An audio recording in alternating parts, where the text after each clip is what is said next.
સાંદીપની નામના કેળવણી ધામના ઋષિવર્ય પૂજ્ય શ્રી ભાઈને વંદન કરું છું. આ સભાગૃહમાં ઉપસ્થિત વડીલોને પણ પ્રણામ, અમારા વડીલ મિત્ર ભાગ્યેશભાઈને પણ પ્રણામ, સાથી 3 મિત્રોને સલામ. અને હવે વાત શિક્ષણમાં ભારતીયતાની. પ્રાચીન કાળથી લોકો શિક્ષણને બહુ મહત્ત્વ આપતા આવ્યા છે અને ભૂતકાળમાં તો ખરેખર શિક્ષણનું મહત્ત્વ હતું. વિષય ભાગ્યેશભાઈએ જે રાખ્યો છે એમાં શિક્ષણ શબ્દ લખ્યો છે અને એ બહુ ઉચિત છે, કારણ કે શિક્ષણમાં ભારતીયતા ક્યાં છે એ દૂરબીન લઈને શોધવા જેવી પ્રક્રિયા છે. શિક્ષણની બદલે કેળવણીની વાત કરી હોત તો સાંદીપનીમાં જ બધી વાતનું સમાપન થઈ ગયું હોત. પણ વિષય શિક્ષણનો છે એટલે વિચારવું એ પડે કે ખરેખર આપણી શિક્ષણની યાત્રા ક્યાંથી શરૂ થઈ. વિશ્વ ભલે બધાએ સ્વીકાર્યું અને વિશ્વએ કહ્યું કે ભાઈ આપણા વિકાસનો આધાર સામાજિક, રાજકીય, આર્થિક, સાંસ્કૃતિક, આધ્યાત્મિક બધું જ શિક્ષણ સિવાય નથી. બધા જ એમ કહે છે કે રમખાણો થાય છે, ન બનવાના બનાવો બને છે, કલુષિત વાતાવરણ થઈ રહ્યું છે. ત્યારે છેલ્લે કોઈ એક વાક્ય બોલે છે કે શિક્ષણ વ્યાપક વધશે ને તો આ બધું પૂરું થઈ જશે. એનો અર્થ એવો છે કે સૃષ્ટિની શરૂઆતથી આજ સુધી શિક્ષણનું મહત્ત્વ બહુ જ ગણવામાં આવ્યું છે અને એનો સ્વીકાર પણ થયો છે. બન્યું એવું કે ભારતમાં પ્રચલિત જે પ્રવર્તમાન શિક્ષણ પ્રણાલી છે એ અંગ્રેજોના કાળથી છે. આપણે ભારતીય શિક્ષણની વાત કરીએ ત્યારે આપણા ઋષિઓને યાદ કરવાને બદલે અંગ્રેજ ઋષિ મેકોલેને બહુ યાદ કરીએ છીએ. આપણને એ ટેવ છે કે આ બધું કોણ બગાડી ગયું, તો કે મેકોલે બગાડી ગયા. મેકોલે પછી શંકરાચાર્ય પણ આવ્યા અને કેવા આવ્યા એ ગઈકાલે આપણે જોયું છે. એના પહેલાં એણે આવીને જે વાત કરી હતી એ વચ્ચે આપણે ભૂંસી નાખવાનું પસંદ કર્યું. વર્ષો પહેલાંની યાત્રા. આપણને સામાન્ય સહજ પ્રશ્ન થાય કે દક્ષિણ ભારતમાંથી એક ઋષિ ઉપડે અને બદ્રી કેદારમાં જઈને પોતે સ્થાયી થાય તો આ અંતરને કેમ કાપ્યું હશે? ભાઈશ્રીની હમણાં જ કથા ઉત્તર કાશીમાં છે તો ત્યાં પણ જવું સહેલું નથી. આજે પણ રસ્તાઓ દુર્ગમ છે. તો એમણે પ્રવાસ કેમ કર્યો હશે? એનું એક કારણ છે કે શંકરાચાર્ય એટલે ભારતીયતા અને મેકોલે એટલે અંગ્રેજીયત. અનફોર્ચ્યુનેટલી આપણે આજે શંકરાચાર્યના સ્વીકારને બદલે મેકોલેની અંગ્રેજીયતને બરાબર સ્વીકારી રહ્યા છીએ. અને એટલા માટે ચર્ચા કરવી હોય તો એવું કહેવું પડે કે સ્વતંત્ર લોકશાહી હોવા છતાં શિક્ષણ ભારતમાં સરકારી ચુંગાલમાંથી મુક્ત થયું નથી અને આજે પણ નથી. આજે પણ નથી એમ કહેવું ત્યારે એક બહુ સીધી જ વાત છે સાહેબ, કે મને જે નથી તે નથી કહેવામાં કોઈ હરકત નથી અને જે છે તે છે કહેવામાં સ્વીકારવામાં મને બહુ આનંદ પણ છે કે આટલું છે અને આટલું ખૂટે છે. શું ખૂટે છે એ વિચારશું તો ઉમેરી શકશું ને ભાઈ. અહો રૂપમ અહો ધ્વનિ ક્યાં સુધી કર્યા કરીશું? ઘણો સમય થયો, એકબીજાને વખાણી લીધા, પૂરું થયું, હવે તો કામની કંઈક વાત કરો. મુદ્દો એ વિચારવાનો છે કે ભારતીય શૈક્ષણિક પ્રણાલી કેમ આજે ચર્ચાનો વિષય બને છે? ભારતમાં એમ કેમ કહેવું પડે કે ભારતમાં ભારતીય શિક્ષણમાં ભારતીયતા ક્યાં છે? મારે દુઃખ સાથે કેમ એમ કહેવું પડે કે ભાઈ મારે દૂરબીન લઈને શોધવા જવું પડશે? આજે પણ વર્ગ શિક્ષણનો કબજો વર્ગ શિક્ષકના હાથમાં છે એટલો સરકારના હાથમાં છે. કારણ કે વર્ગ શિક્ષણમાં કોણ જાય, ક્યારે જાય, મોકલવા કે ન મોકલવા, શિક્ષક સમાજશાસ્ત્રનો સરપ્લસ થયો હોય અને એને ગુજરાતી ભણાવવા માટે મોકલવામાં આવે છે. એની નિમણૂક ગુજરાતીના શિક્ષક તરીકે થાય છે. પ્રણામ.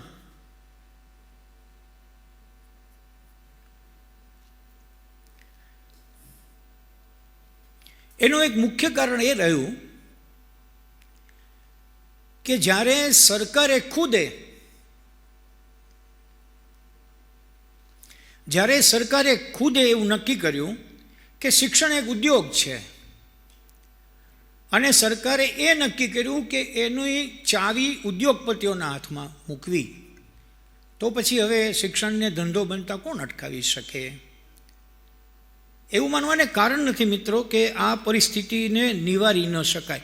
જે પરિસ્થિતિ વિપરીત હોય એને નિવારી જ શકાય જો આપણને અંદરથી કોઈ ધક્કો મારે તો. પણ આપણે ત્યાં શું થયું છે કે અંદરથી ધક્કા મારનારા ઘટ્યા છે અને બહારથી ધક્કા મારનારા જથ્થાબંધ છે. પરિણામે વર્ગખંડની અંદર આપણે જઈએ કે કોઈ સંસ્થામાં જઈએ ત્યારે બહારનું બધું શું સાચવવાનું છે એની ચિંતામાં આપણે પડીએ છીએ. એક સરસ મજાનું વાત શિક્ષણ સાથે જોડીને તરત જ કરું. સ્વામી સચ્ચિદાનંદજીએ સરસ વાત કરી છે કે તમારે જો કોરા ધાર્મિક થવું હોય તો કોઈ દિવસ વિજ્ઞાન કે ઇતિહાસના પુસ્તકોને અડવું નહીં. પણ જો તમારે સાચા ધાર્મિક થવું હોય તો તમારે વિજ્ઞાન, ઇતિહાસ, સમાજ અને ધર્મ બધાનું તુલનાત્મક અધ્યયન કરવું. જો નહીં કરો તો સત્યને સ્વીકારી કે પચાવી નહીં શકો. સત્યની ઉલટી થયા કરશે, પણ સત્યની ઉલટી એ ભયંકર કોલેરા હશે. આ સ્વામી સચ્ચિદાનંદજીનું જે વાક્ય છે એ ભારતીયતા ક્યાં છે એના અંગે હું સ્પષ્ટ છું. એ કહે છે કે તમારે એકાંગી અધ્યયન કરવાનું જો આવશે, એક જ વ્યક્તિ વિશેષ કે વિચારધારા વિશેષ કે કાર્ય વિશેષ જ મારે વાત કર્યા કરવી પડે. ભાઈશ્રી અહીંયા શ્રોતા તરીકે બેઠા છે એ બતાવે છે કે એને માત્ર વક્તા થવાનું પસંદ છે એવું નથી, એ શ્રોતા પણ થઈ શકે. આ વિચારવા જેવું છે કે આપણા કેટલા વરિષ્ઠ નેતાઓ શ્રોતા બનતા હશે. આપણે થાકી જઈએ એને સાંભળીને, પણ એ કોઈ દી આપણને સાંભળવા માગતા હોતા નથી. તો મુદ્દો એ છે કે ભારતીયતા શું છે એ તમારે જાણવું હોય તો હું એવું માનું છું કે 4 ધામ અને 68 તીર્થની યાત્રા સિવાય પણ ભારતની યાત્રા કરો. સિક્કિમ જાઓ, ભૂતાન જાઓ, ત્રિપુરા જાઓ, નાગાલેન્ડ જાઓ, તામિલનાડુ જાઓ, કેરલા જાઓ, હિમાચલ પ્રદેશ જાઓ, જોન્સ આર બાર્બરમાં જાઓ. ભારતીયતા એટલે શું એનું ઉદાહરણ એટલા માટે બધું બોલ્યો છું કે આજે પણ ત્યાં એક જ ભાઈ એક પત્નીને લગ્ન કરે છે અને એ 5ની પત્ની કહેવાય છે. આજે પણ આ સત્યતા છે. તો તમે એવું બાંધી નહીં શકો કે સૌરાષ્ટ્રમાં ભારતીયતા, કેરાલામાં ભારતીયતા. એટલા માટે આપણે એટલું બધો વિવિધતાવાળો દેશ છીએ કે એમાં તમે પોઈન્ટ વાઇઝ એમ નહીં કહી શકો કે આમ કર્યો તો તમે ભારતીય. ભારતીયતા 4 પાટા ઉપર દોડે છે. આપણને બરાબર ખ્યાલ છે કે ધાર્મિક, રાજકીય, શૈક્ષણિક અને આર્થિક. હવે વિચારો કે ધાર્મિક પરિસ્થિતિમાં ભારતીય ક્યાં છે? આજે ધર્મના અત્યારના લોકોએ એટલું બધું આક્રમણ કરી દીધું છે કે લોકો મૂળ ભગવાનને ઓળખતા નથી. સહજાનંદ સ્વામી મહારાજને કોઈ ઓળખતું નથી, પછીના બધાને ઓળખે છે, કારણ કે લોકો માટે ફરજિયાત છે કે એનું નામ બોલવું. મારે ભગવાનનું નામ લેવું હોય તો શિવનું નામ લઉં છું, માતાજીનું નામ લઉં છું, વચેટિયાઓનું કોઈનું નામ નથી લેતો. તો જે જગ્યાએ આ વચેટિયાગીરી વધી ગઈ એણે દેશને ગાડરિયો બનાવ્યો. આ બહુ અર્થપૂર્ણ રીતે કહી રહ્યો છું, આપ સમજશો. તો ધાર્મિક પરિસ્થિતિ આ, રાજકીય શું આપણને ખ્યાલ છે. શિક્ષણની અંદર 1947 પહેલાં અને આજે 2025ની 13મી માર્ચ સુધી શિક્ષણમાં કોઈને પરિપાટી સ્પષ્ટ નથી. જૂના લોકો મેકોલે હતા અને આજે બધા મેકોલના ભાઈઓ છે. હું તમને ઉદાહરણથી લાંબો સમય મળે તો સમજાવી દઈ શકું કે આપણે કંઈ બદલાવ નથી કરી શક્યા. હાથમાં છે આપણું. 75 વર્ષ આપણે વીતી ગયા સાહેબ. એટલે લગભગ ગણો કે 3 પેઢી વહી ગઈ. તો 3 પેઢીમાં આપણે કાંઈ કરી નથી શક્યા. આ રાજકીય પરિસ્થિતિ છતાં શિક્ષણ એ લોકોના હાથમાં છે. શિક્ષકોની ભરતી નહીં કરવાની, લાઇબ્રેરિયનની ભરતી તો કરવી જ નથી, પીટી શિક્ષકની તો જરૂર જ નથી, છતાં અમે કહીએ તે પ્રમાણે તમારે શિક્ષણ ચલાવવાનું. આ રિયાલિટી છે. પુસ્તકોની ગ્રાન્ટ છે, લાઇબ્રેરી છે, લાઇબ્રેરી નથી કે જરૂર જ નથી. ખેલ મહાકુંભ થાય છે દર વર્ષે ધમધોકાર, પીટી ટીચર નથી. આ વાસ્તવિકતા છે. આ રાજકીય પરિસ્થિતિ, શૈક્ષણિક પરિસ્થિતિ કેવી છે એની હું વાત હમણાં આપણે એક નાનકડા પ્રેઝન્ટેશનથી કરું. અને આર્થિક સ્થિતિમાં હમણાં જ બહાર પડેલી 2020માં જે બહાર પડી એ નીતિની અંદર પણ 6% ફાળવવામાં આવ્યા છે, જે કોઠારી કમિશન પહેલાંથી 6% ચાલ્યા આવે છે. તો શિક્ષણમાં આપણે ક્યાં, એની મેં આ ચારેય પાયા ઉપરથી રજૂઆત કરી. મિત્રો, હું તમારી સામે એક ઝડપથી પ્રેઝન્ટેશન મૂકી રહ્યો છું. અંદર રમેશભાઈ છે, એમને વિનંતી કરું કે તે પહેલી સ્લાઇડથી શરૂઆત કરે. આવીએ, મને કહેવું પડશે કે તમારે. મારું નામ છે ને જવા દો. રોલ ઓફ એજ્યુકેશન ઉપર આવી જઈએ આપણે. ખરેખર શિક્ષણનો શું રોલ છે? પહેલી વાત એમાં વાંચવા જેવું છે કે impart information in sum selected subjects. પહેલી સીમા આપણે બાંધી લઈએ છીએ. માહિતી પૂરી પાડવી છે પસંદ કરેલા વિષયોમાં. બીજું, એક્વિઝિશન ઓફ નોલેજ, એમાંથી જ્ઞાન સંપાદન કરાવવાનું છે. ત્રીજું છે to help the educated to discover himself, to develop his innate abilities. તમે સમજી શકો કે આ પહેલા સિવાયનું બીજો, ત્રીજો અને છેલ્લો ચોથો, to cultivate desirable attitudes and values, આ ચારમાંથી એક જ રોલ અત્યારે શિક્ષણમાં ચાલે છે. બીજો, ત્રીજો, ચોથો અહીંયા ચાલે છે, ગુરુકુળોમાં ચાલે છે, આવા આશ્રમોમાં ચાલે છે. પણ એટલે જો બીજો, ત્રીજો ને ચોથો રોલ ભજવીએ તો આપણે શિક્ષણ ન કહીએ, કેળવણી કહીએ.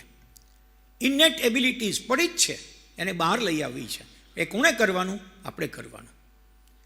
તમે જોઈ શકો છો કે ઋષિકુમારો તમને પીરસે છે, ઋષિકુમારો તમારા રૂમની અંદર ચા બનાવીને આપે, ઋષિકુમારો સફાઈ કરે છે. ભાઈ શ્રી, આપ આ ગુરુકુળમાં છો એટલે અમારી કોઈ શાળામાં અમારો વિદ્યાર્થી જાતે પણ વર્ગરૂમ ફાળવાનું પસંદ કરે ને તો બીજે દિવસે છાપાઓમાં મોટા ફોટા સાથે આવે. વાલીઓ પણ આવીને આચાર્યોના કાંઠલા પકડી લે. આવું બહુ સહજ થઈ ગયું છે. ત્યાર પછી સીધા આગળ જઈએ. મારે જે વાત ઉપર ભાર મૂકવો છે તે ભારતની શિક્ષણ જર્નીના 4 આયામો, 4 પગલાં. પહેલું હતું ગોપ જીવનનું ભારત, એન્શન્ટ ઇન્ડિયા. એમાં ગુરુ શિષ્ય પરંપરા હતી. યાદ એ રાખીએ કે ગુરુને શોધવા શિષ્યએ જવું પડતું. આશ્રમો સામાન્ય વસવાટથી દૂર હતા. જ્ઞાન વત્તા ચાતુર્યનો શોધક હોય એવા શિષ્યોનો જ સ્વીકાર અથવા અસ્વીકાર થતો. રાઇટ ટુ એજ્યુકેશન નહોતું. રાખો એટલે રાખો એવું નહોતું. અને છેલ્લું, એના પછી ગોપ જીવનનું ભારત. Next slide.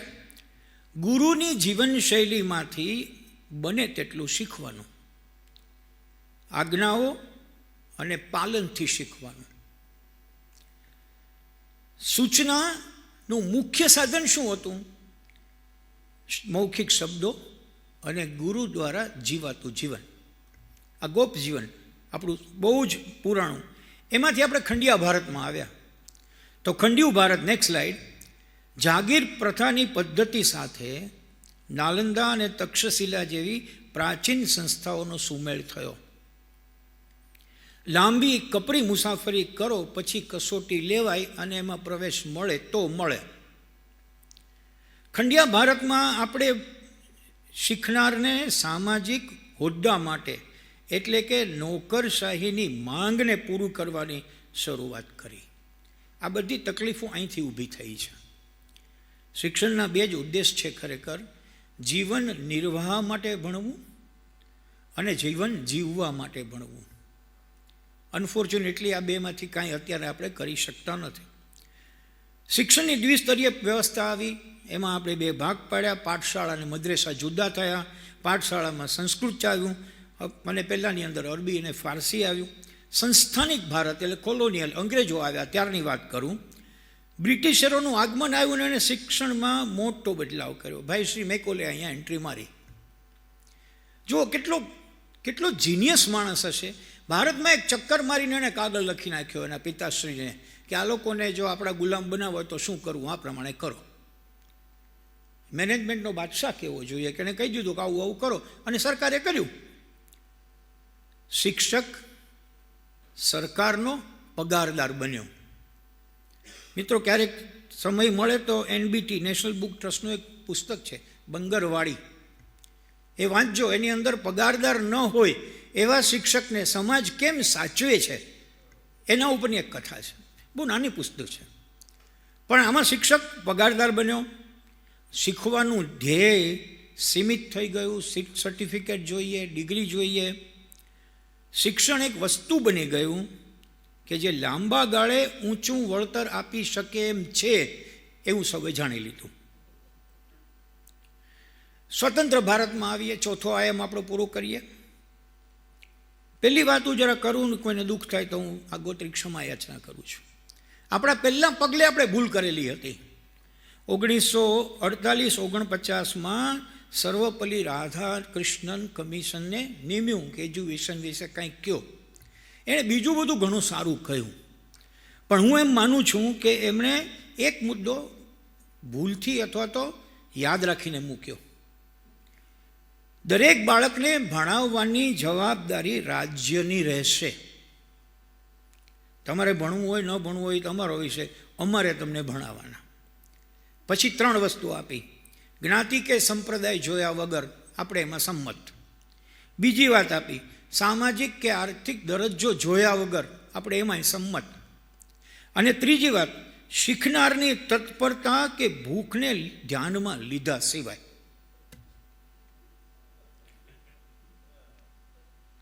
અહીંયા આપણને બધાને વાંધો, આપણી તકલીફો અહીંથી શરૂ થઈ. ભારતીયતાનો અહીંથી વીંટો વળ્યો.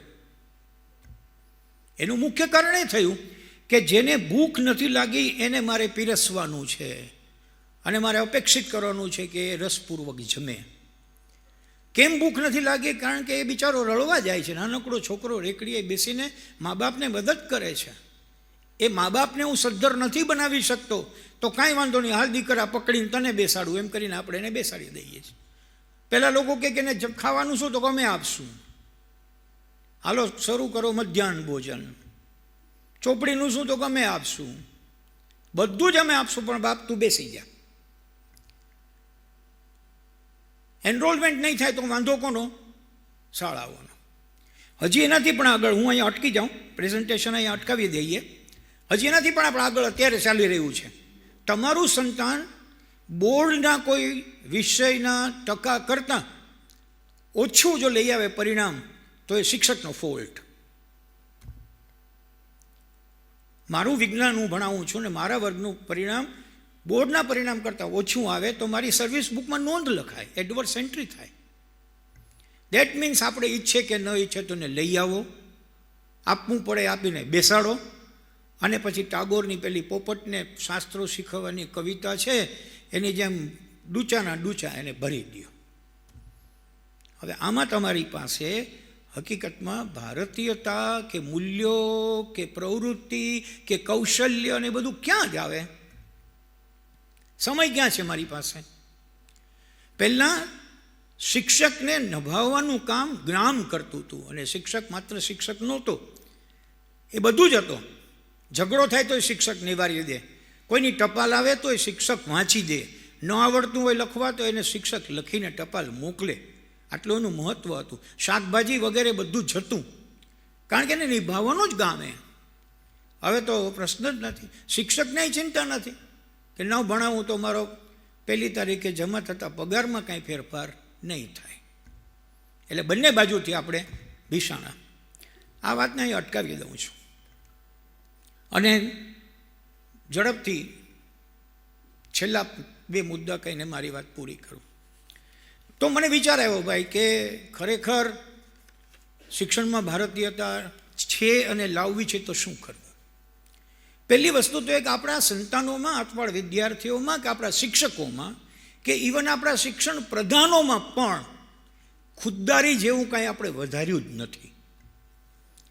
એ જવાબ આપે ત્યારે એટલો બધો મૂંઝાઈને જવાબ આપે કે આપણને એમ થાય કે આને તો બહુ મુશ્કેલ. વિદ્યાર્થીની જ સ્થિતિ છે. અહીંયા ઉદાહરણ આપું સાહેબ, 1921માં પોલીસે જોઈન્ટ ગોરા મેજિસ્ટ્રેટ સમક્ષ એક માણસને પેશ કર્યો. એને પૂછ્યું જસ્ટિસે, તારું નામ શું? તો કે આઝાદ. પિતાનું નામ? તો કે સ્વતંત્રતા. તારા ઘરનું સરનામું? તો કે જેલ.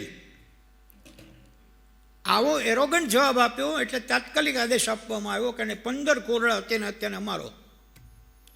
અને જ્યારે એને 15 કોરડા મારવામાં આવ્યા ત્યારે એણે બૂમ પાડી, મહાત્મા ગાંધી કી જય. એ વ્યક્તિનું નામ ચંદ્રશેખર આઝાદ હતું.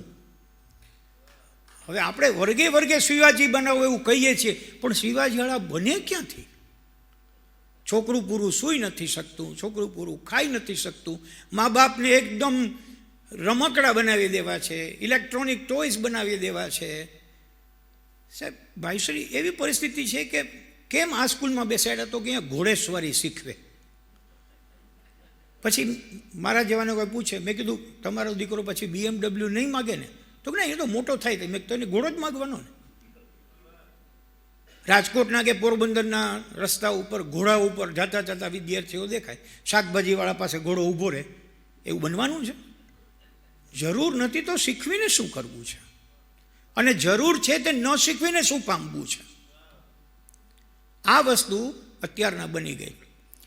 મને એવું કહેવાની મન થાય કે આજની સ્કૂલ, આજના કોલેજો એ શિક્ષણ આપે છે, અને આજના ગુરુકુળો, આજના આશ્રમો, એની સંખ્યા વધી રહી છે. સર, ફરી એકવાર એમાં પણ હું આ વચ્ચે લાલબત્તી બતાવું, વધી રહી છે એમાં સંખ્યા, એટલે એમાં પણ વાયરસ વધી રહ્યા છે. નજીકના ભૂતકાળમાં બનેલી ઘટનાઓ ગુજરાતમાં આપણું માથું ઝુકાવી દેવી છે. કારણ કે એ પણ ધંધાના માધ્યમો બન્યા. અહીંયા નિઃશુલ્ક ચાલે છે, માધવપ્રિય સ્વામીને ત્યાં નિઃશુલ્ક ચાલે છે. બતાવો તો ખરા આવી સંસ્થા કેટલી ગુજરાતમાં. અને ગયા વખતે મેં કહ્યું હતું, આવી સંસ્થાઓને 150% ગ્રાન્ટેડ કરવી જોઈએ. સરકારે આ સંસ્થાને દત્તક લેવી જોઈએ અને કહેવું જોઈએ કે તમે જે કરો છો તે ઉત્તમ છે, ચાલુ રાખો, બોલો શું જોઈએ છે.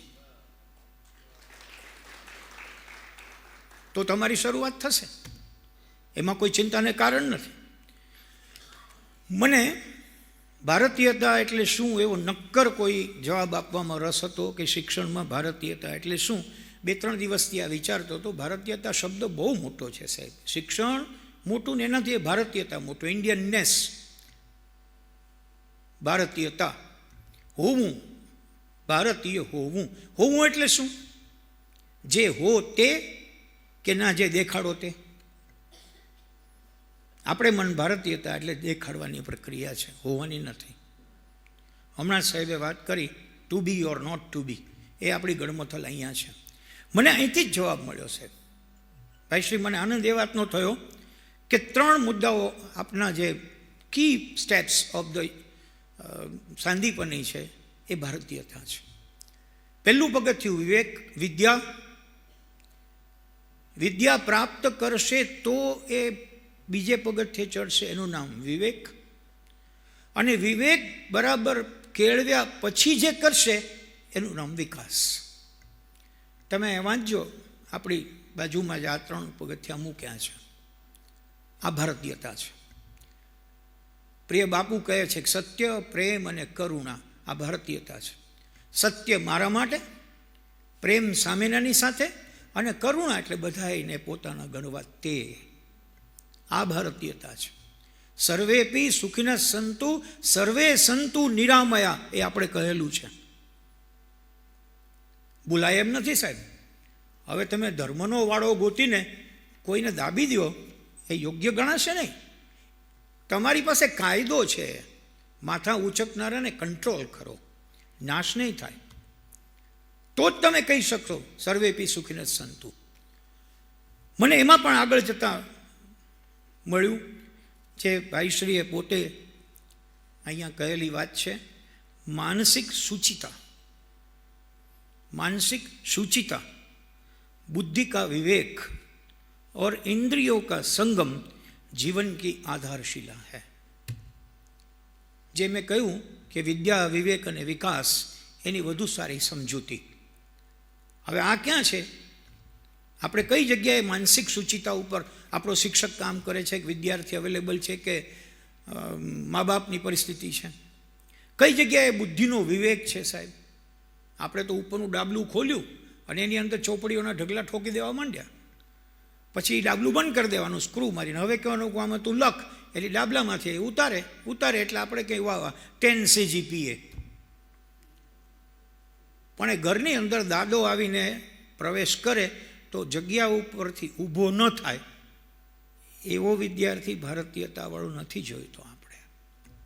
ભારતીયતા તો એ છે સાહેબ કે વડીલ કોઈ પણ આવે ને પોતાની જગ્યા પરથી ઊભો થઈને જગ્યા આપે, દાદા બેસો. મિત્રો, એક સરસ મજાની વાત કહીને હું સમાપન કરું. આ વાત મેં પ્રિય મોરારી બાપુ પાસેથી સાંભળી છે. એમણે એક સરસ વાર્તા કહી. એણે કહ્યું કે એક બ્રાહ્મણ, દરજી, સુતાર અને સોની, આ 4 જણા મિત્રો હતા ને ફરતા ફરતા ક્યાંક ગયા. એમાં જંગલ આવ્યું ને થાક્યા એટલે એક વૃક્ષ નીચે બેઠા. એટલે દરેક પોતપોતાની રીતે વિચારવા માંડ્યા કે આ વૃક્ષમાંથી શું થઈ શકે. વિચારતા હતા ત્યાં થોડી વારમાં ધડામ કરતી એક ડાળી પડી ગઈ. ડાળી પડી એટલે બધાએ ચોંકી ગયા.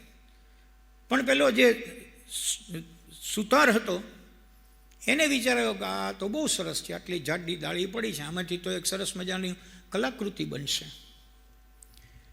એટલે એણે એ ડાળમાંથી આજુબાજુમાં કટ કરીને એક સુંદર મજાની યુવતીની મૂર્તિ બનાવીને મૂકી.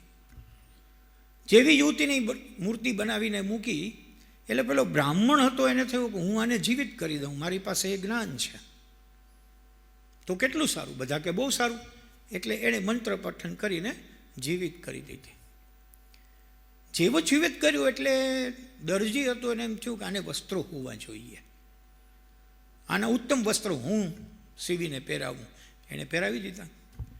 સોનીને એમ થયું કે ભાઈ આભૂષણ વગરની યુવતી શું કામની, ચાલો હું એના ઘરેણાં બનાવી દઉં. આ બધું થયા પછી એ યુવતી એટલી સુંદર થઈ, કલાકૃતિ બની ગઈ કે બધાને એમ થયું કે આ યુવતી મને મળે તો સારું. એટલે ઝઘડો શરૂ થયો. સોની કહે કે આટલા મોંઘા ઘરેણાં પહેરાવ્યા તો મને ને બીજા પણ હોય. દરજી કહે કે કપડાં નહોતા એ મેં કર્યા ને ત્યારે સુંદર લાગે છે એટલે મારી જોતી છે. પેલો સુતાર હતો એણે કીધું કે ભાઈ પહેલાં ઘડતર મેં કર્યું, મેં ન બનાવ્યું તો તમે શું કરત. એટલે પેલો બ્રાહ્મણ બોલ્યો એ કે ઘડતર કરે કાંઈ ન થાય, એનામાં જીવ મેં આરોપિત કર્યો છે એટલે ખરેખર એમાં મારો હક બને છે. ઝઘડો લાંબો ચાલ્યો. કોઈ સંત કે વ્યક્તિ એવા નીકળ્યા હશે, એને પૂછ્યું કે અમે આ બાબત પર ઝઘડ્યા છીએ, આપ એમાં મદદ કરો. વાત જાણીને એણે એમ કીધું કે એક કામ કરો, આપણે આ યુવતીને પૂછીએ કે તારે ક્યાં જવું છે. તેના ઉપર 4 જણે વિરોધ કર્યો. નહીં, એને કોઈ સત્તા નથી બોલવાનું, એને આપણે ઘડતર કર્યું છે. તો કે તો શું કરવું? તો કે ના એમ ચાલે જ નહીં, આપણે ઝઘડી મરીએ હા, પણ એને આપણે સત્તા નહીં આપીએ. એટલે પેલા સાધુએ જતાં જતાં એમ કીધું કે જ્યાંથી આવી હતી ને અહીંયા પાછી મોકલી દો.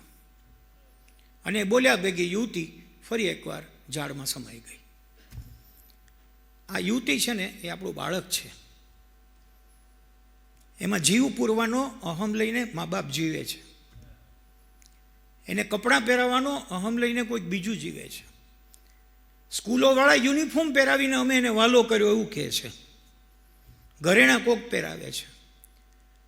પણ બધાને એમ છે કે અમારે આને બરાબર પ્રાપ્ત કરવું છે. પરિણામ એવું બને છે કે એક હાથ એક જણો ખેંચે છે, બીજો ખેંચે છે, ત્રીજો પગ ખેંચે છે, ચોથો પગ ખેંચે છે. એટલે વિદ્યાર્થી, શિક્ષક, સંચાલક અને સરકાર, આ 4 જણા એટલે આપણા આ વાર્તાના પાત્રો. ખરેખર જો યુવતી જેવી છૂટ મળે તો આપણું બાળક પાછું જઈને ઝાડમાં સમાઈ જવા તૈયાર છે. નમસ્કાર.